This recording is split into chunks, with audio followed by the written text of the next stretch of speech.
Welcome in, everyone, to another episode of the Suns After Dark podcast. I am your host, Gerald Bourguet, and right off the bat, let's just kind of address the elephant in the room here. I'm sure a lot of you have already seen who my special guest is on today's show. Some of you are probably wondering why I'm having this particular guest on after everything that happened with my former employer, especially after months of people blaming him online for what happened. And while he's assured me that it's not my responsibility to clear his name, when new information comes to light, I do feel an obligation to share that with all of you, especially since he has taken so much heat over the situation. And as it turns out, a lot of that was undeserved. The natural follow-up is, well, if it wasn't him who pulled the trigger, whose decision was it? I'm not going to get into the details of that. I'm not going to name names because what happened already happened. And I just have no interest in airing dirty laundry out. And thanks to the death threats, I don't think my family and I would have felt comfortable in Arizona, regardless of whether or not I had a job. But most of all, most importantly, after months of living in negative feelings and negativity, I want this cycle of animosity to end. So I really do hope that none of you feel betrayed. I want to thank all of you who are listening from the bottom of my heart for your loyalty, for your support, for how fiercely you went to bat for me after everything that happened. But I never want support for me to look like hatred, especially towards someone who, as it turns out, was not the one who ultimately made that decision in the first place. Espo and I have had a few chances to connect now. We've buried the hatchet where we needed to, and we're moving on. So as much as I stayed offline for a few months there, I eventually did see a lot of the hate that he was getting, a lot of the slander, and it didn't feel right not setting the record straight once I learned what I had learned. Again, I'm not sharing details, but if you are listening to this, please trust me when I tell you that after everything that I went through, after everything that my family went through, if I don't have a problem with this person, then neither should you. After weeks of enduring people calling me the worst names, sending me death threats, spewing hatred in my direction, I would never want anyone to do the same thing on my behalf. And in this world where it's so easy to get angry online, to be divided, and to lose our sense of hope and humanity, I really do believe that this is how we break the cycle together. It's time to mend some wounds. And on this particular podcast, there is no better way to do that than by talking Suns basketball. So with all of that out of the way, all that heaviness, let's welcome our special guest for today's show, my former boss and podcast co-host, and one of the first people who was kind to me in the Suns media room, Greg Esposito. Espo, how are you doing today?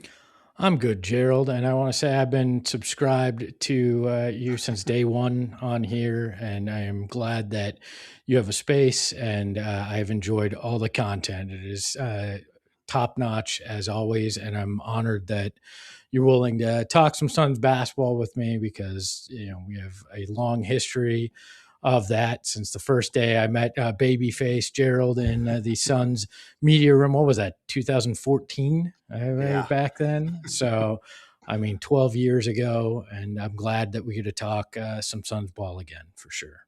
Absolutely, I am too, and I appreciate the subscription and following along with my work. It's been a little bit of an adjustment. I have a little bit of FOMO for the guys that are able to be in the locker room there every night because it seems like such a fun season to cover. But luckily, I was able to be in the building the other night and cover the Timberwolves and Suns game, and actually have some clips to share on today's show, which is exciting. But just for everyone listening, quick rundown of the show. We're going to get into some areas where the Suns have struggled recently and need to get back on track. We're going to talk a little Haywood Highsmith and Collin Gillespie struggles, who should be in the Suns playoff rotation. Then we're going to play some blind rank and finally close out with our most anticipated movies and TV shows of 2026, because we always like to do that on the show. And I miss being able to talk in person with you, Espo, about all the things that we're watching. So it'll be a nice way to round out the show. I missed your recommendations. It's been one of my favorite things on social is seeing all the reviews, so I know what the hell I should be checking out. You were always kind of my Sherpa, my guru with that, where I'd be, should I watch this, Gerald? Because I only have so much time, and you would be the one that would guide me. So that's been nice from afar to be able to follow that still and know what the hell to watch. So that is the first person I've ever heard be happy that I have my Letterboxd account. So we will take the one for one on that. Espo, let's get started with some Suns talk. I wrote about this the other day after the Timberwolves game, which was an ugly and disappointing game, even on the second night of a back-to-back. This team hasn't looked right over the last handful of games. They were coming off, I think, a 5-game win streak before that.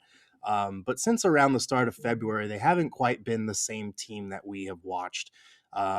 So I guess just off the top, when you watch this team play and you've been watching all year, what are some areas that stand out to you in terms of where they've been struggling lately and where they kind of need to get back on track? Well, I think part of it is you're having to play so many lineups that haven't played together that it becomes extremely difficult to have any chemistry as those groups, and that's a big part of it. So these guys don't know each other's tendencies. When you've got Rasheer and Kaman getting their first run, Haywood Highsmith trying to find his way, even Jalen Green trying to figure it out next to Devin Booker. That's such a huge part of what's going on. And then when you don't have Dylan Brooks, who in a lot of ways is the barometer in terms of your approach to the game on the court, it's so tough. They have not been the group that we've seen in terms of that grittiness and that attitude. And a large part of that is because he's not out there, but another part of it is they're trying to find themselves again with all these new pieces. And I think they all make sense together, but you're essentially having almost another preseason trying to figure out how it works together. Yeah, absolutely. And I think the context of all this is important because I wrote about this a week or two ago about the expectations. And expectations have obviously adjusted with the way that the team has played. That's only natural. And, we're not just going to sit here and be like, oh, good, they made the play in and lost in the play in, but it was ahead of where we thought they would be. Like, I think it's okay to adjust our expectations based on what the team has showed us. But the context over this 3-game losing streak that we're looking at does matter. Like, you had the Raptors on the second night of a back-to-back, and the Raptors are a very good team. Like, they have a slightly better record than the Suns. They're a good team. That's a tough team on the road in the East on the road trip, second night of a back-to-back. They couldn't pull it out. You could tell the legs were a little gone near the end there. Then they have the Celtics, who, especially with Cade Cunningham's injury now, could very well win the East and go to the finals again with Jason Tatum back. They've been playing great all season. One of the best teams in the league. Disappointing that they were in control there near the end, but couldn't close it out, but still. And then you have the Timberwolves on the second night of a truly strange back-to-back where you go from Boston to Minnesota, 3-hour flight, second night of a back-to-back, totally normal travel stuff there. And yeah, they were missing Ant, but through all 3 of these games, the Suns have been missing 2 starters in Dylan Brooks and Mark Williams. So it's not like they're fully healthy. I think we have high expectations because they've been able to kind of just chug along and keep winning games and finding ways to win despite all the injuries. But at a certain point, with all the new players that they've added, like you mentioned, Haywood Highsmith, Amir Coffey, working Rasheer Fleming in, even he's only been in the rotation for a month, working Jalen Green back in, getting the rust off, figuring out how he fits with Collin Gillespie. That's a lot of things to manage at the same time. So they do deserve a little bit of grace. I think it's still natural to feel disappointed with the way that they've played. But looking at specifically where they need to kind of get back on track, I think it starts with the defensive end of the floor. And you look at their overall defensive numbers, even the Minnesota game, they weren't like horrendous. But this team has very much always been defense to offense. Like, before February, they were second in steals, third in opponent turnovers per game, and third in points off turnovers. And since the start of February, they've fallen all the way to 13th in steals, 14th in opponent turnovers, and 18th in points off turnovers. So they're not doing the normal disruptive thing that we saw earlier in the season where they were turning defense into offense. And that matters for a team that, according to Cleaning the Glass, is 20th in points per play in half-court offense. They're just not a good half-court team. I think one of the things that people have overlooked, and even I did in what I was saying, is Jordan Goodwin's injury too, because Yeah. he's been so important to that defense. Not just Dylan Brooks, but the pressure that he puts on, the turnovers he can create, how he can guard guys significantly bigger than him as well. That I think that's been a big part. And I read your expectations piece, and I wanted to talk to you about this because I struggle with this because my expectations have changed. I think all of our expectations have changed, but there's a duality to it for me too, because I can accept that this is significantly better than anybody imagined, right? And that Yeah. we have to appreciate that. But then the other part of me is you can't waste this either with the opportunity that you have in front of you. And that's where my frustration comes in, because we've all seen other Suns teams surprise, in particular 2013-14, and then we know what happened after that, and they didn't take care of an opportunity in front of them. I think that's where my angst, my frustration comes in with it. So I think it's okay to have both feelings, Mhm. but the frustration's the one that's hitting home right now. Yeah, and I think that's fair as a fan. Like, I don't want to tell any fans out there how they should feel about the team. You're entitled to feel excited about where they're at, all things considered. You're welcome to feel frustrated by the last few games. You're welcome to feel a mixture of both. But I do think the perspective matters in terms of this team is well beyond where they thought they would be. And that matters when you look at the fact that they're still on like a 46 win pace, despite only having what we would identify as their core four: Devin Booker, Jalen Green, Dylan Brooks, and Mark Williams. They've played like 20 some minutes together all season. Like, if you'd have told me that before the season, I would have said they're like a 15-win team, probably, let Yeah. alone what they are now. And then you look at Dylan Brooks, Jalen Green, Devin Booker, 41 minutes total played together. That's not even a full game. Like, I think those things do matter. So as much as, you're entitled to feel how you're entitled to feel, expectations have changed. I want to see what happens in the playoffs before I go saying anything any one direction, because we all know that we're going to forget about what happened in March by April anyway. So it does matter. Like, if they lose both play-in games and don't make the playoffs, that would be a disappointment considering what we've seen. I think injuries would have to play a factor in that, but you never know what happens in a do or die game or two. I do think if they get swept in the first round by the Oklahoma City Thunder because they wind up as the 8 seed, I think you're more disappointed they didn't avoid the 8 seed than you are by the result, because the Thunder are Yeah. the Thunder. But if they get that 7 seed or somehow climb to 6th, and you're talking about the Spurs or the Lakers or the Rockets or the Timberwolves, like, even the Spurs and their inexperience, you look at that and say, okay, no matter what happens, like, we can feel good going into the matchup. Not good, but we feel like we have a chance at least. So I think all of those things are important to bear in mind. Um, as far as where, like, look at their offense. We've talked about the defense to offense thing. The fact that they have gone from 5th in defensive rating before the start of February all the way to 20th since the start of February, that obviously has impacted everything. But when you look at their offense, what kind of stands out to you besides that in terms of where they've kind of struggled? Well, I think we're a little bit back to that you go, I go kind of thing that Yeah. we've seen the last few years. And I get it because they haven't played together, but that's the biggest thing to me. You got to figure that out. And then other guys, the others have to figure out their role. Collin Gillespie has to figure out, okay, if these two guys have it going, where do my shots come, and how do I impose my will offensively?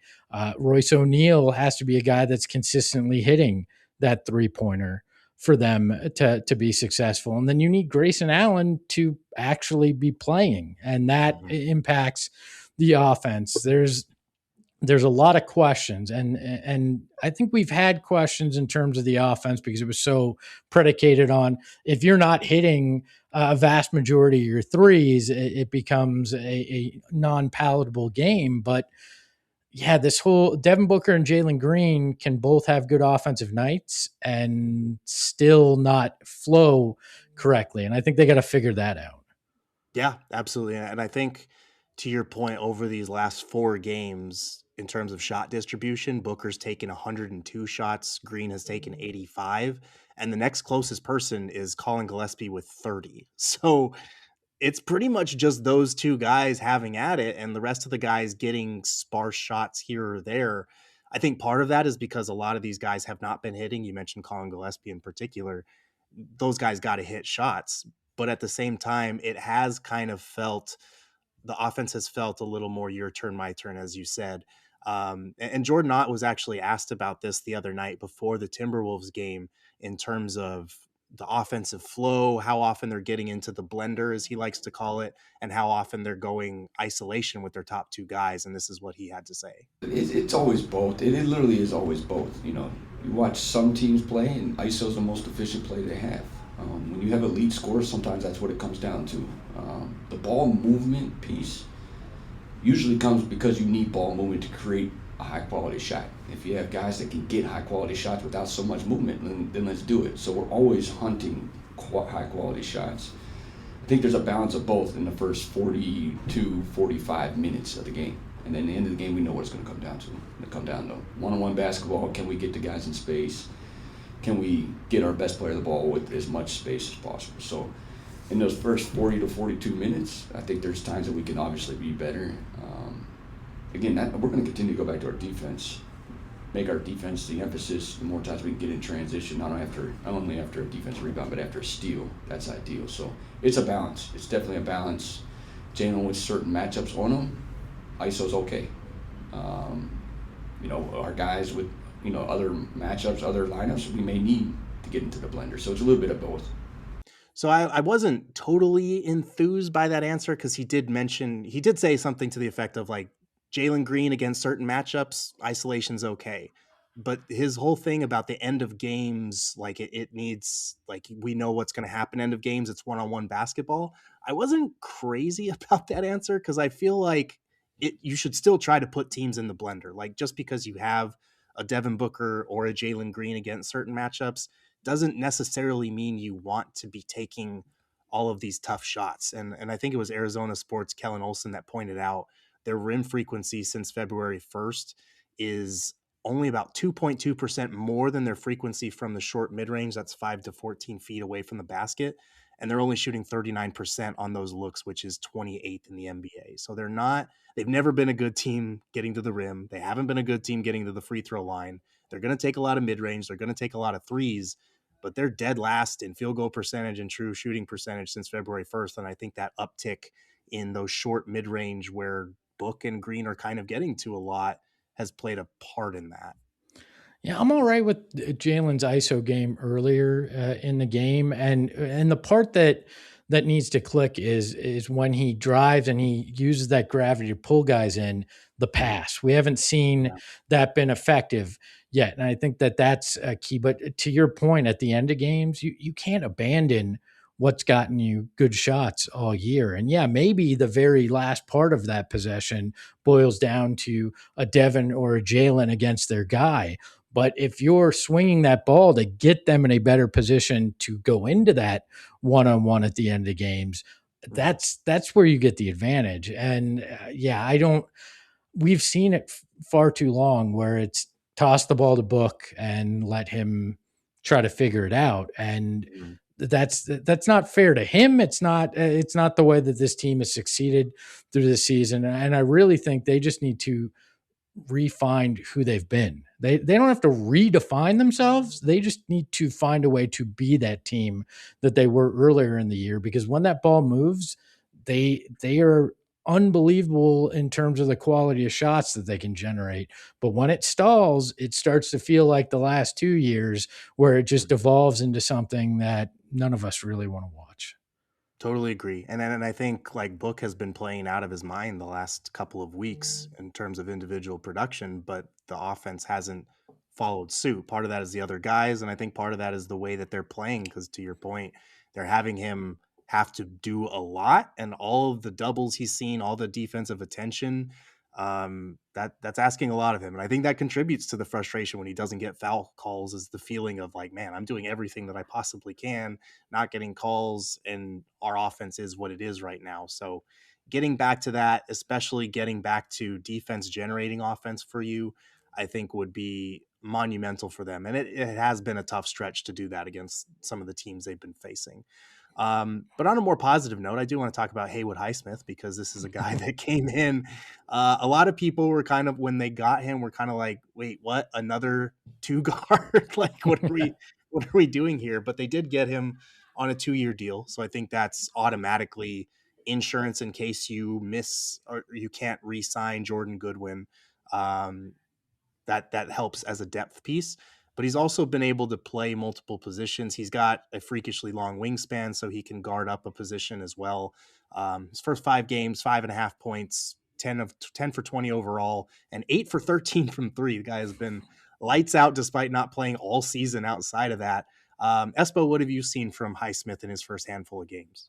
Well, Steven likes to say he's essentially Jordan Goodwin with a little bit more height and has that mentality, which is exactly the DNA that you want from this team. He's been great at deflections. Like you said, he's been hitting his shots, and in particular, the 3-point shot. But I like his attitude. I like his approach. And I actually think he might be the savviest move in the end that Brian Gregory pulls off, because you get him for nothing, much like you did with Jordan Goodwin, and you're smart enough to get that second year. And if he hadn't been injured, he's not a guy that's just out there for the taking like that. That he's a guy that has had impact in Miami, that's done things that teams need, and they're bringing him in now.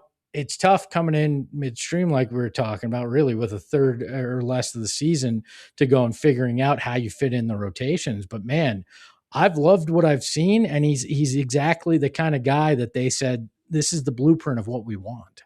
Yeah, absolutely. He's a guy that had been on, I think, all of our lists for a couple of years, especially when he was in Miami and he was a starter for Eric Spoelstra teams. That doesn't happen by accident. He's a good defender. He's earned that locksmith nickname that he's got there, and we're seeing that on display now with some of the positions that he's been able to guard early on. It doesn't hurt that he has made so many of his threes. He's not going to continue to shoot 62% from three all season.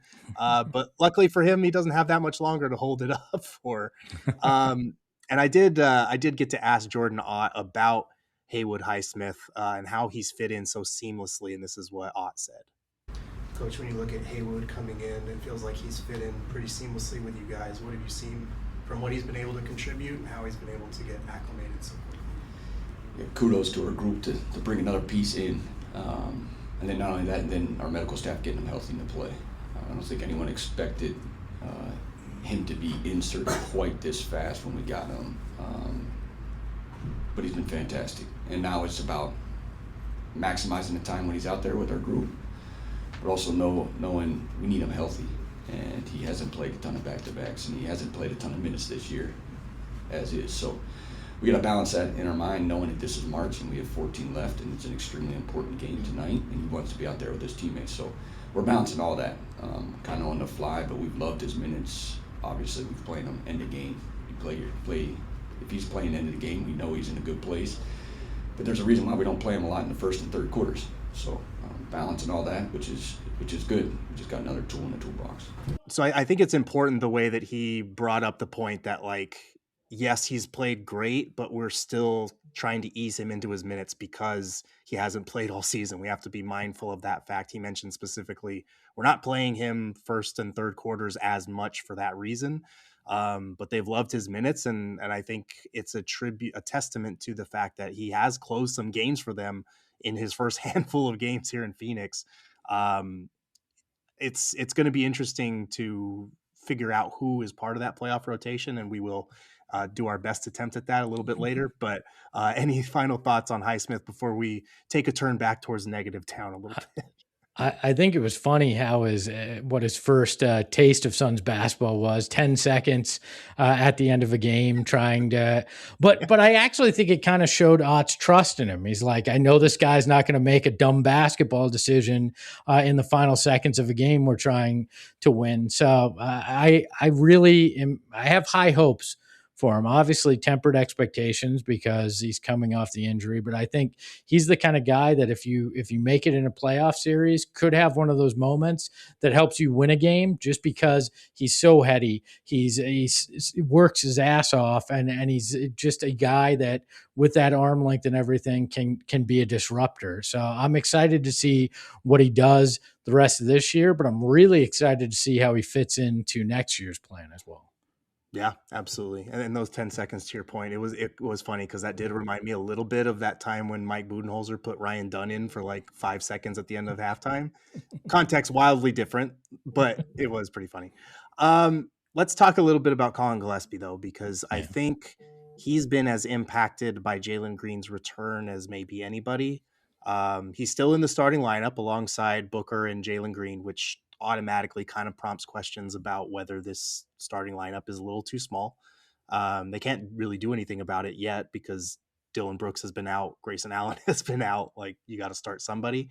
But over these last 4 games in particular, only 4.8 points per game. He's shooting 7 for 30 overall, which is about 23%, and 4 for 19 from 3, which is 21%.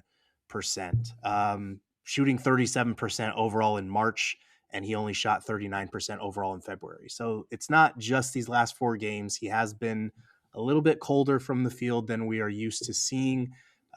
Anything jump out at you in terms of looking at how Collin Gillespie has kind of struggled lately? Just the amount of minutes he's played this year compared to what he has done in his career. I think it's Yeah. natural for a guy to hit a wall when you're carrying a load that you never have before. Now, that can only be an excuse for so long. You hope that he busts his way out of this slump. There is an NBC game coming up, so hopefully that will help on that front. We know his stats when it comes to playing on Peacock or NBC, but the looks are still good.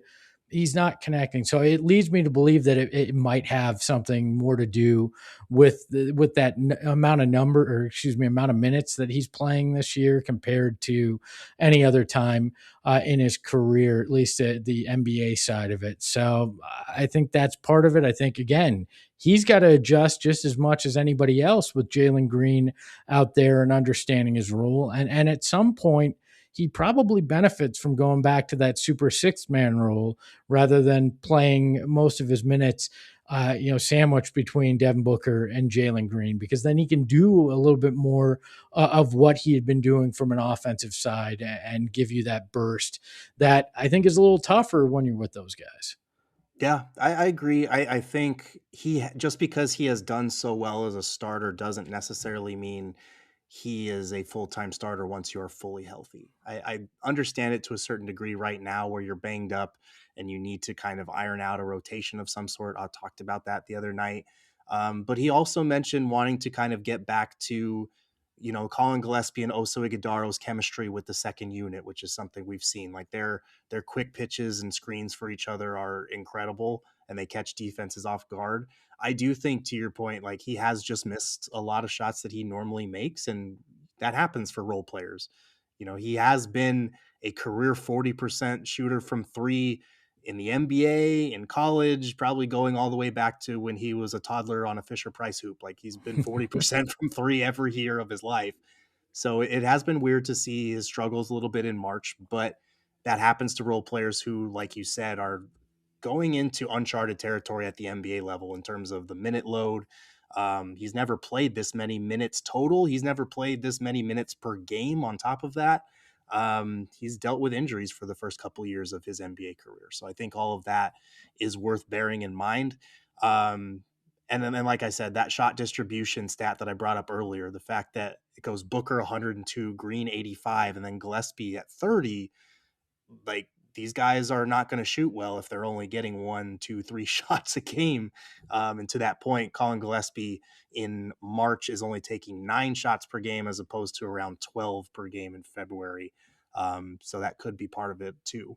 Yeah, well, it's tough to shoot yourself out of a slump when you don't get a shoot, right? Yeah. Reps in practice aren't the same as in game. And then his style of play, too. I mean, we know that he throws his body around, like he gets bumps and bruises and gets banged up. That's got to weigh on you along the way, too. And I'm sure that can have some impact. So you combine all that, and it's not an excuse, but it's at least a way you can understand why he's not exactly the same guy we've seen all year. And my guess is he gets back to it, that this is just a badly timed slump and he finds his way through it because he's been consistent up to this point. And there's, the first, 3-4 months of the season, that's what I can trust. I trust it more than a 2-3 week sample that has been a little rough. Yeah. And I think if we're if the slump continues, I think the natural way to get out of it is putting him back in that bench role, letting him and Grayson be the meme from Total Wine, the exciting whites off the bench that has done damage all year, and getting back to that connection with Oso as well, because Oso has been not playing out of his depth, but he's obviously more of a backup center who's had to start over these last handful of games on top of everything else. I think all of these factors are related to each other in some way. After the break, we are going to get into who would be in our 8 or 9 man playoff rotation, maybe 10 with a team like this. I don't know. Then we're going to play some blind rank with Espo, and then we're going to close with our most anticipated TV shows and movies of 2026. But before we do all that, I do want to tell you guys again about our first partner here at Suns After Dark. They are Phoenix Fits. That's Fenix Fits. If you're familiar with Suns Unitracker on Twitter, these are all of his designs. And if you're listening to this podcast, that means you are a member who has access to our 15% off code at Phoenix Fits. The code is FFSAD. That's FFSAD for 15% off your order. He's got a lot of great stuff. He has some baseball stuff too. If you're just an Arizona sports fan, in addition to Suns, he's got a Tory Gonna Tory shirt. He's got the new Phoenix mixtape shirt that has the lettering based on popular Suns jerseys from the past. He's got an All In for Collin shirt, the Villain Becomes the Hero, Dylan Brooks shirt, an Aligned AF shirt. He's got all kinds of different designs up there. My favorite, aside from the Suns After Dark merch, which is also on there, there's a jersey with the gorilla that is kind of like done in the Arizona Coyotes Kachina style. It's really cool. But go to phoenixfits.com, check those out, and make sure to use that code FFSAD. All right, Espo, this is a fun one because I genuinely don't know the answer to this. I think it's a good problem to have that the Suns have in terms of, I could name you probably 12 or 13 guys maybe who would be deserving of a look in this rotation come playoff time, depending on the matchup.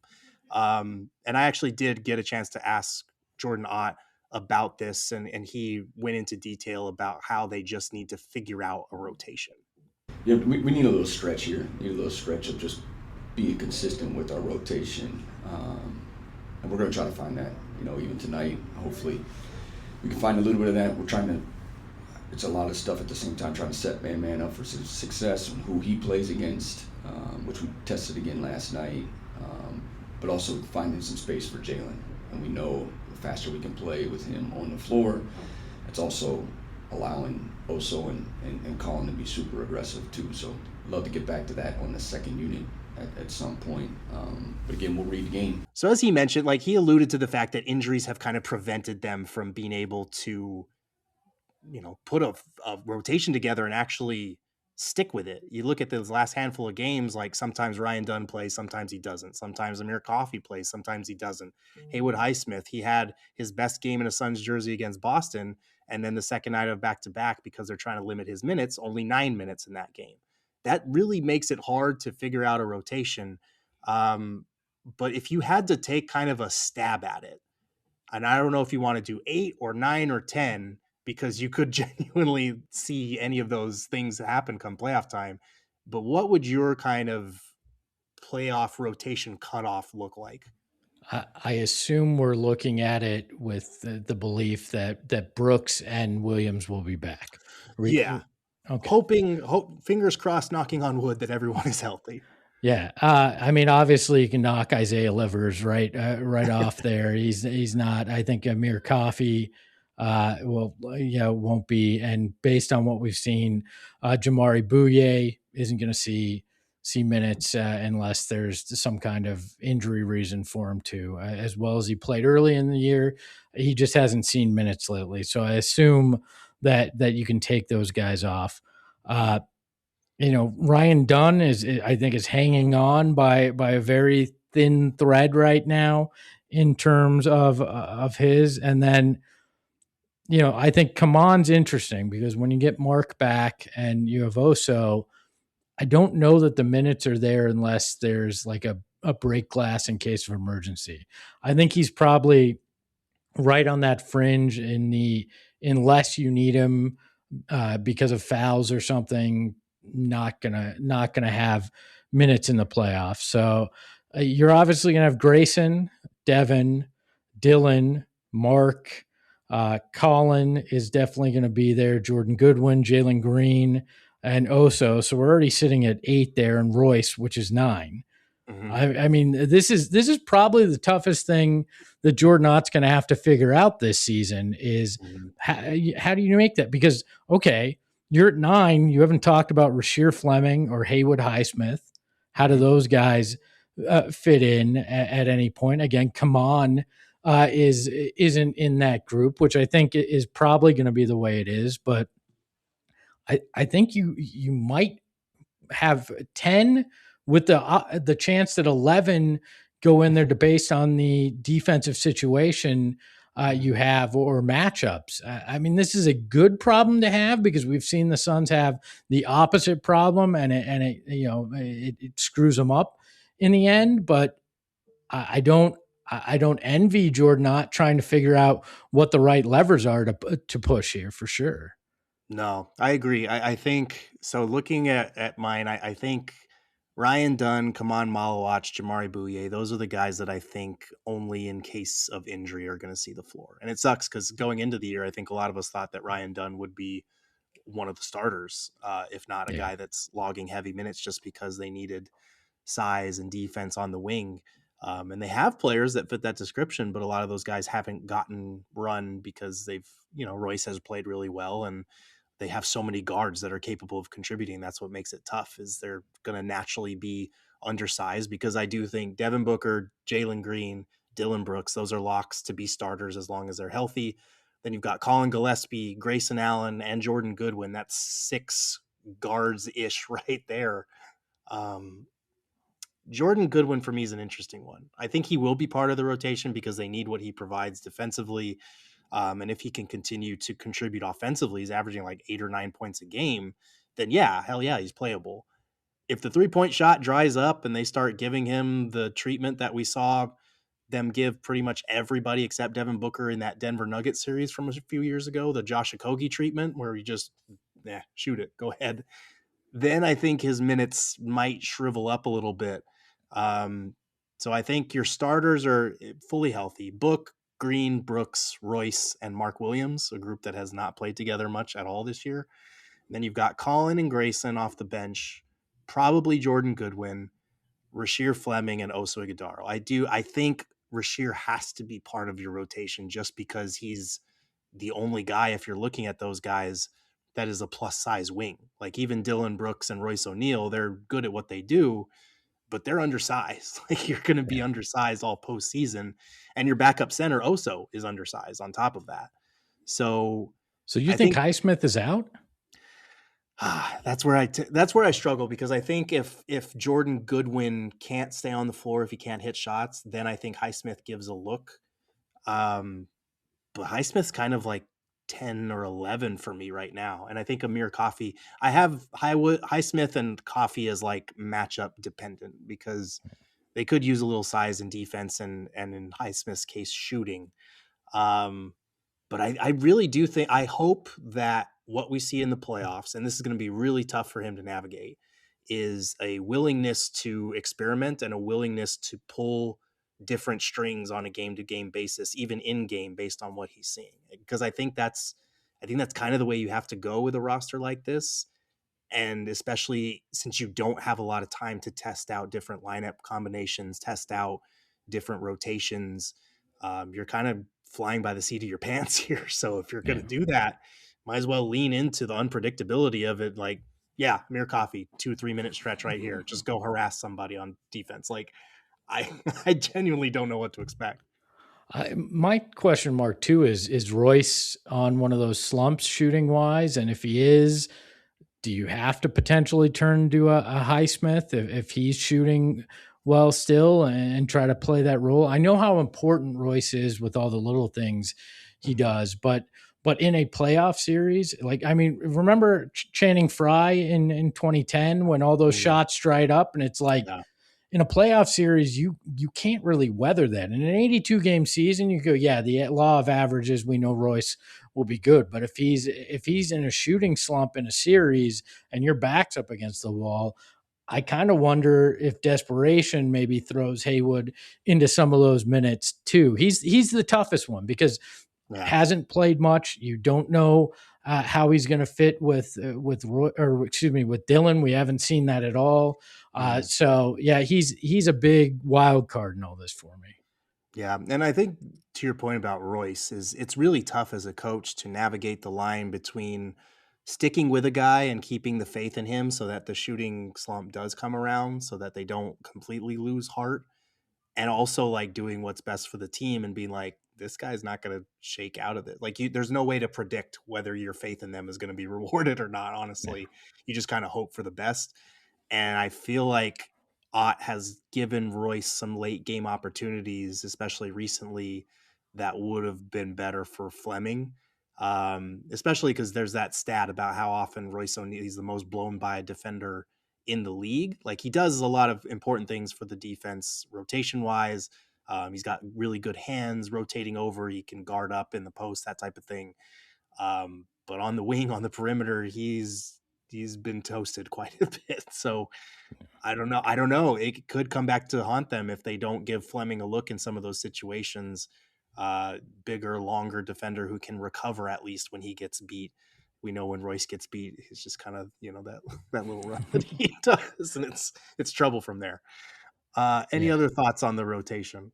I think Rasheer, if they're forced to go small ball in the playoffs at any point, is an intriguing 5 option. If you have to go that route, I think that could be where he sees minutes too. But he's earned his opportunity here. He's done everything that they've asked. He's gone down to the G League, worked on his game. He's made the most of his minutes. He deserves an opportunity to be part of that rotation.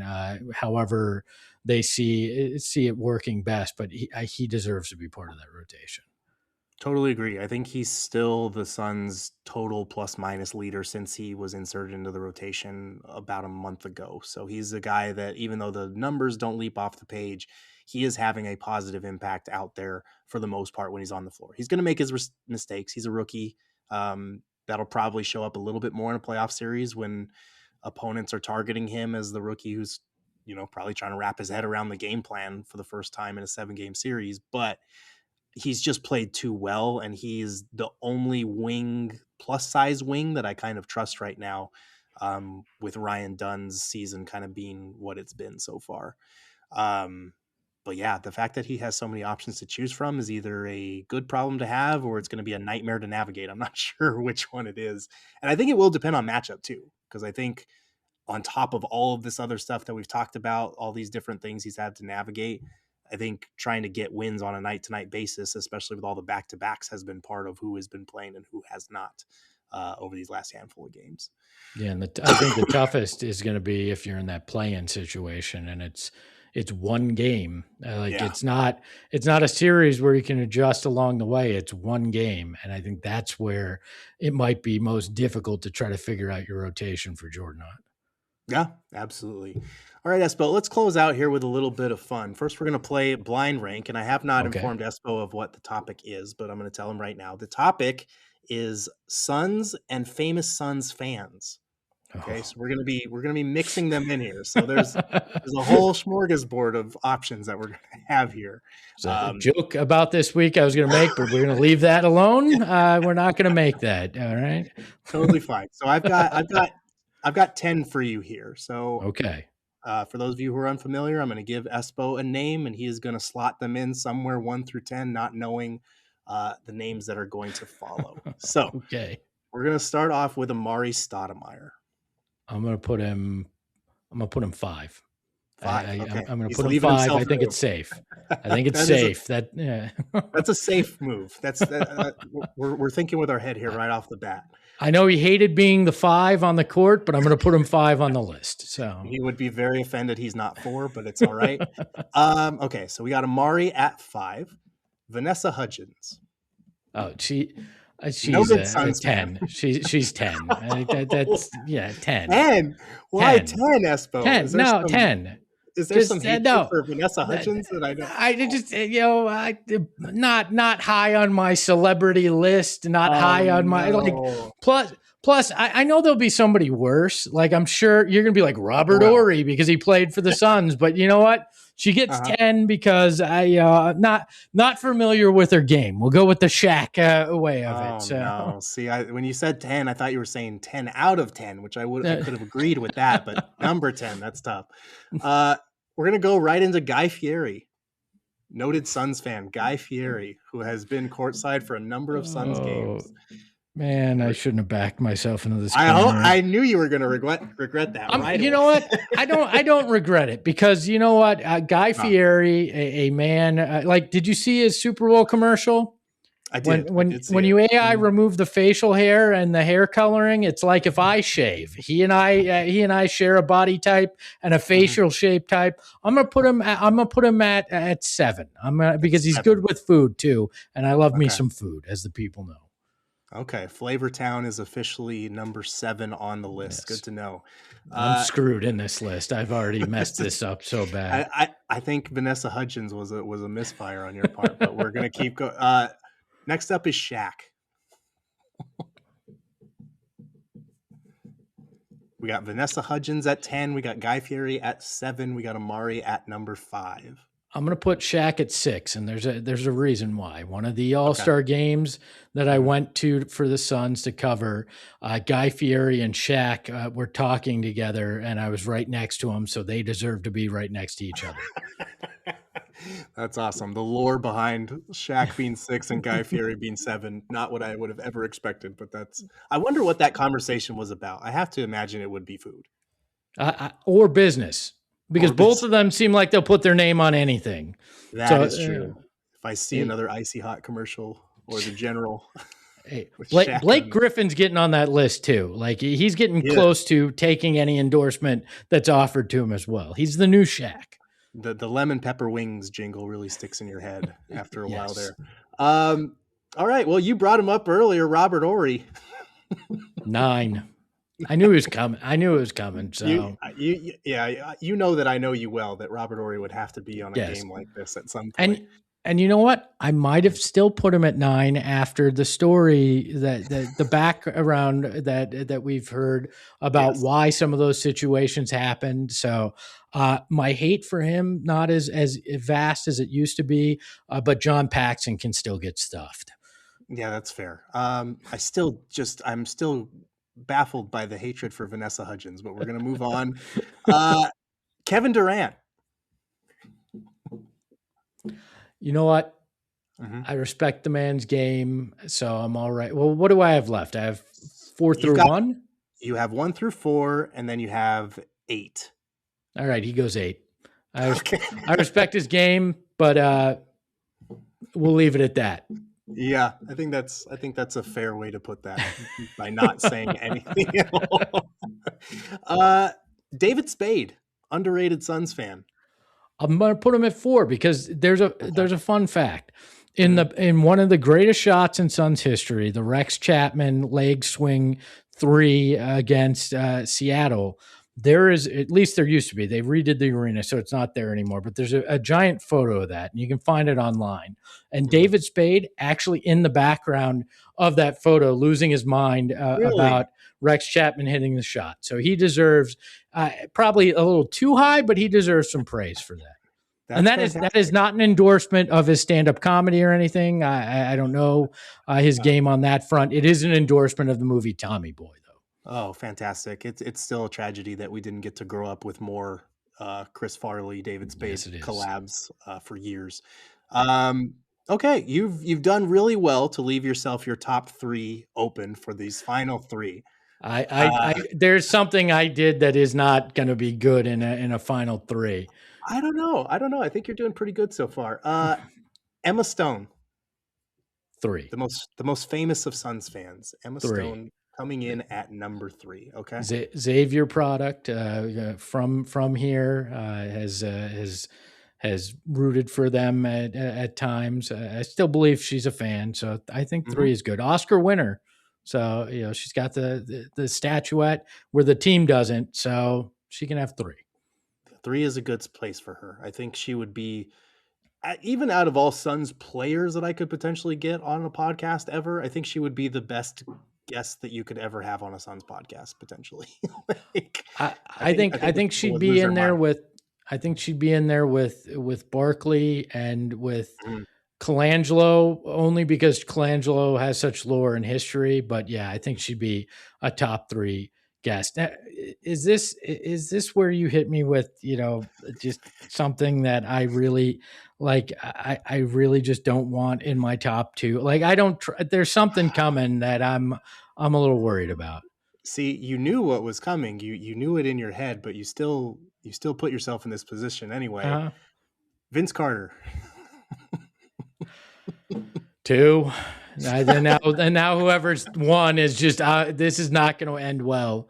This is going to be you're going to be like, hey, the disgraced former owner. Oh, yeah, that's going to be one. Or my broadcast nemesis. Where you'll put him, and then I'm going to have to go 1 with him. So see, I should have thought about those possibilities. Those would have been good, but no, I did you a courtesy of saving the last curveball for the second to last name. Okay, you're looking good. Devin Booker is the last name on the list. I'll put him 1. That's a no-brainer. So I got 1 right, and then maybe 3, and then the rest is debatable at best.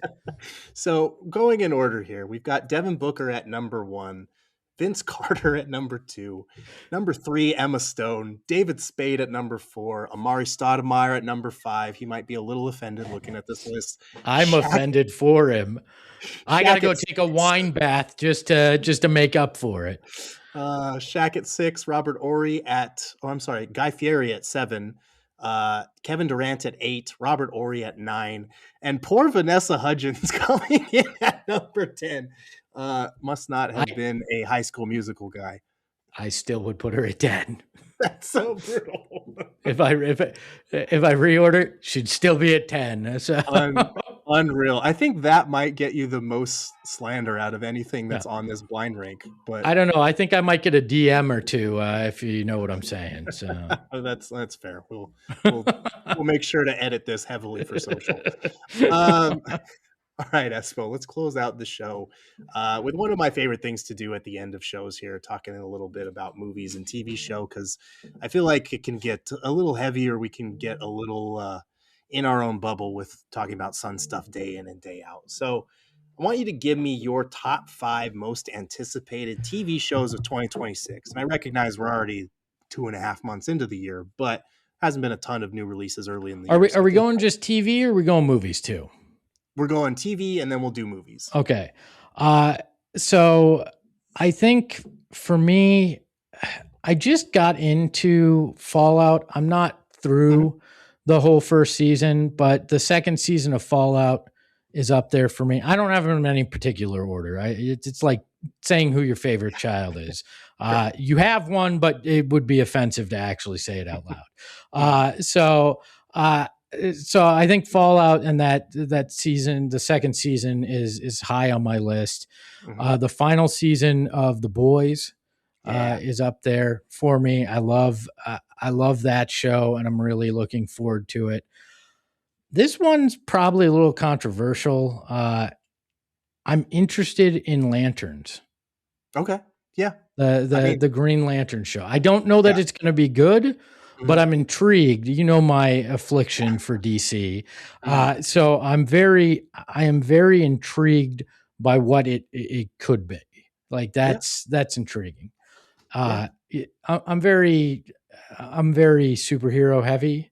The next one, and this is Spider Noir. I think that's I don't know if it's going to be good, but I know it's going to be crazy as hell, because Nick Cage, a 30s detective that turns into Spider-Man, and you can watch it in color or black and white. I'm like, yep, you had me at Nick Cage. We're in.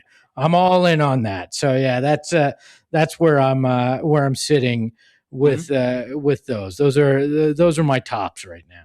Okay, I do feel like Spider Noir was conceived in a lab specifically for you, between Nick Cage and the black and white and the detective noir. Like, and the fact that like he was great as that character in the Spider-Verse movies. So it's the most random spin-off I would have never predicted it happening, but it's great. I'm excited for it. Yeah, I mean, you could have said to me, it's not related to Marvel, but he gets bit by a radioactive spider, cockroach, whatever insect or thing you want, and he gets powers. Oh, and it's a 1930s detective. I'm like, I'm in. I don't Yeah. care. I don't care if he filmed it himself on his iPhone. I'm in. Right. You've Yeah. got me. So Yeah. You know, speaking of Nick Cage, I this is the one cameo that we haven't seen in Marvel that I've been waiting for. Bring back Ghost Rider. We need a new yes, Ghost Rider. I know that those movies were not good, no. but I felt like he was good as Ghost Rider, and I would like to see Ghost Rider again. So that just Even if it's just like writing in the back of a scene and it's right, just acknowledging that he exists. yeah, just Like, one just give me cameo. that. Yeah. Just one like 5 to 10 second cameo where I get to laugh and be glad that Nick Cage is Ghost Rider again. I need Spider Noir and Ghost Rider to just have one quick interaction in an MCU movie. That would be great. That would be great. As long as it's filmed better than, The Flash was with some of the things that they put in there.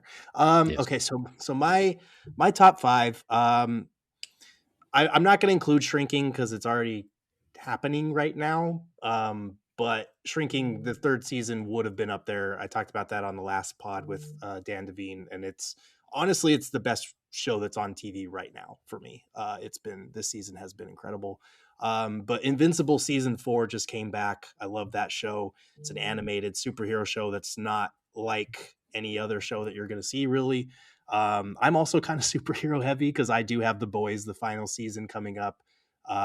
Did you watch the spinoff, the Gen V? I did not. Did you?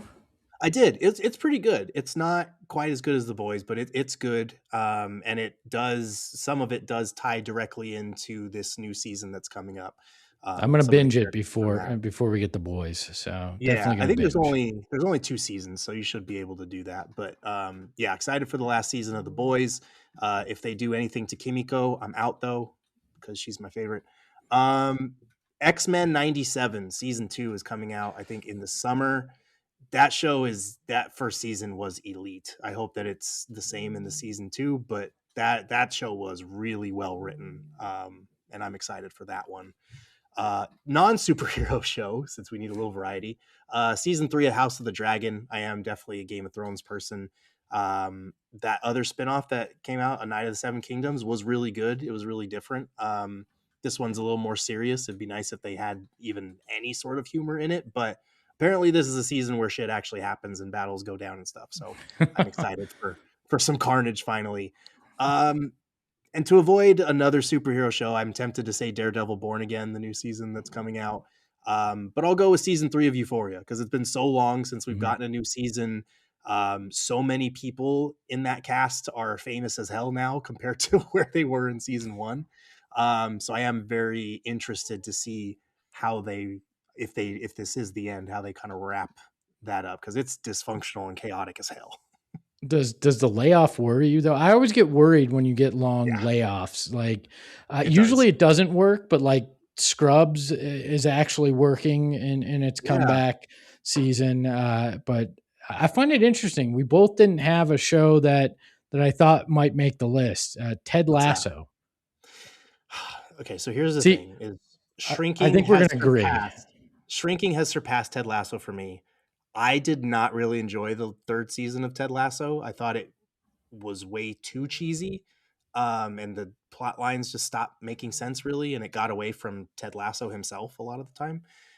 I will watch the new season. Obviously, I am not very optimistic about how it's going to be. I hope that I'm wrong. I hope that they kind of give themselves a do-over because I did not like that being the final season. But yeah, I've got my guard up on that one. I think it's going to be awful. I honestly do. And like, how do you convince Ted to come back? And then it's to coach the women's team, which all due respect, everybody knows I don't have a problem with women's sports. I'm just like, how do you convince him? The way I wanted to see this was that, the AFC Richmond group bought a pro football team in America, like an actual American football team. And you reverse the role where they're the fish out of water and Ted's teaching them the American side of things. I thought that's the only way I'm okay with a 4th season. And I didn't get what I wanted. So Yeah, it's tough to bridge. And isn't there, I can't remember who, like, there's a prominent actor who's not in it who was in the first three. Is it Jamie Tartt's actor? I can't remember. Yeah, I think it's Jamie Tartt's actor. Which is, I don't know. I mean, he's not like a hugely important character, but after the whole love triangle with him and Keeley and Roy Kent that was unresolved by the end Yeah. of it.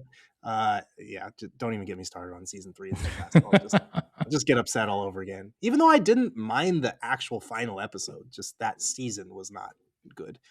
Well, and you can't tell us it's the end and then be Yeah. like, just kidding. 2 years later, we got another one.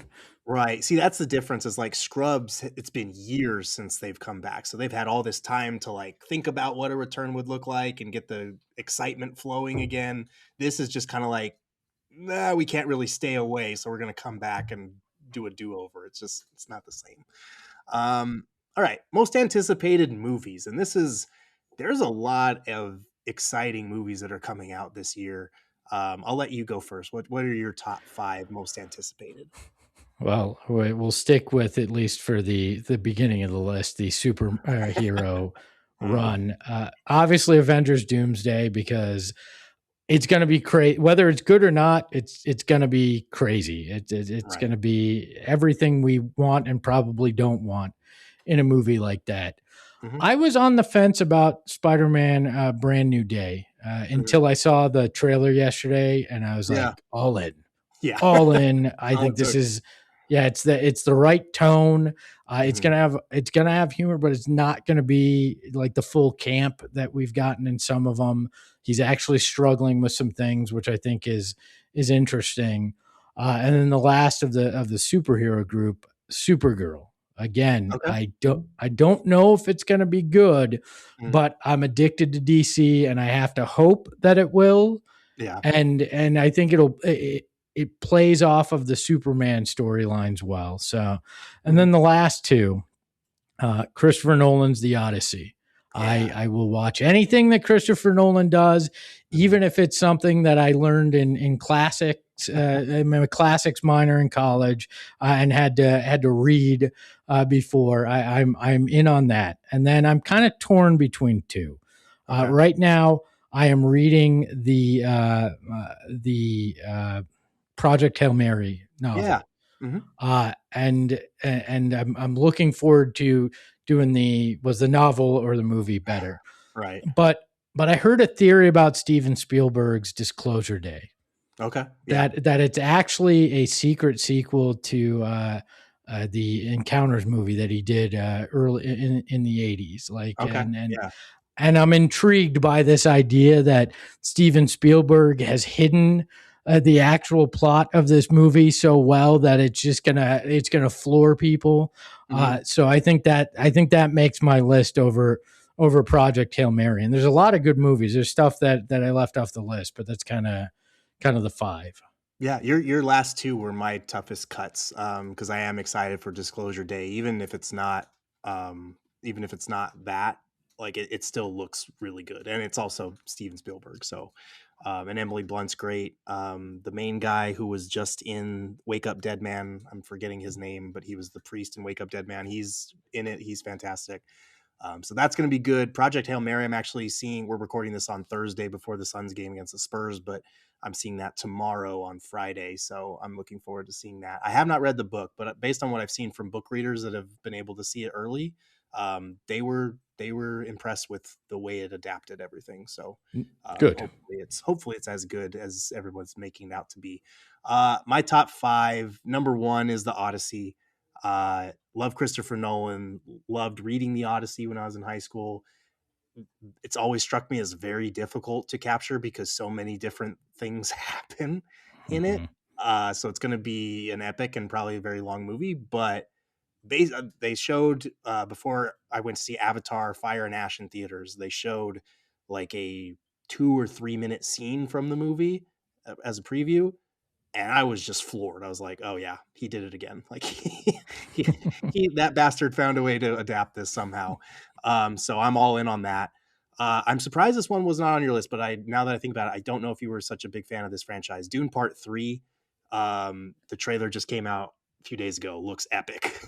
Okay, my stance on a lot of this kind of genre. I actually am in on Dune, and that's probably one I should have had on there, but I did not want to ruin my reputation as anti that genre. But yes, that is one that I am anticipating as well. Yeah, and it's going to be. I mean, the cast is loaded for it. Like, uh, the director is fantastic. The last Dune was incredible. I am. I'm interested to see how that pans out because based on the source material, based on what I've heard, like the third book is not the best, and it's going to be hard to adapt. But I mean, the trailer got me all in on it. So Yeah. it's funny what a 2.5 minute trailer can do for your enthusiasm. So that's number 2. Avengers Doomsday, number 3. December 18th is a national holiday as far as I'm concerned. I'm not going to work. I am calling a babysitter. I'm doing a double feature. It's hashtag Doomsday is happening for sure. I don't know if that'll be good. Like you said, I think they're stuffing it with too much. The plot's not going to make any sense. Marvel's kind of been down for a while now, but their last 2 releases have been better. And there's just so many actors in it that I love that I'm going to enjoy it to some degree. It feels like when an older band goes, "We're going on one last tour." I feel like that's what Marvel's like. We're bringing them all back one last time. Yep. Hopefully it works. Fingers crossed. Nick Cage gets the call as Ghost Rider. Yeah, number 4, Spider-Man: Brand New Day. That trailer, I love Tom Holland as Spider-Man, but I do like that after the more lighthearted trilogy with Watts, they're going in a more serious direction now, especially after all the stuff that he went through in the last one. That just makes sense to me, and it looks intriguing. And as a Star Wars guy, I got to throw in The Mandalorian and Grogu. There hasn't been a ton out there on this movie. I don't know. That kind of worries me in terms of like, we really don't really know what it's about at all. But I love Mando. I love little baby Yoda. So, and I love Star Wars. So I'm going to enjoy it to some degree anyway. I knew that would be on the list. There's no surprise on that. Like, yeah. I have a brand to uphold, But I think that's going to do it for this episode. Thank you so much for hopping on. Espo, tell the people where they can follow you on Twitter. Well, I want to say one last thing. I am so glad that you and I got to spend this time together. I miss our ability to have conversations. I have been so grateful that over the last couple of months we've reconnected on things, and I'm glad that a friendship that started, when we met in that room in 2014 is something that can continue. It means a lot to me. You mean a lot to me, and I'm glad that not only we got to spend this time, but that we've been talking behind the scenes for a while now. I appreciate that, and thank you for that. And if you want to follow me or yell at me on socials, it's at Espo. So hopefully less yelling now, but yes, I absolutely feel the same way. Thank you for hopping on the podcast. It was great catching up on Sun stuff and on just other stuff that we would have normally talked about in person as well. So you can follow the podcast or website on Twitter at Suns After Dark. You can follow me at Gerald Bourguet. And thank you guys again for listening. Until the next episode, this has been the Suns After Dark podcast.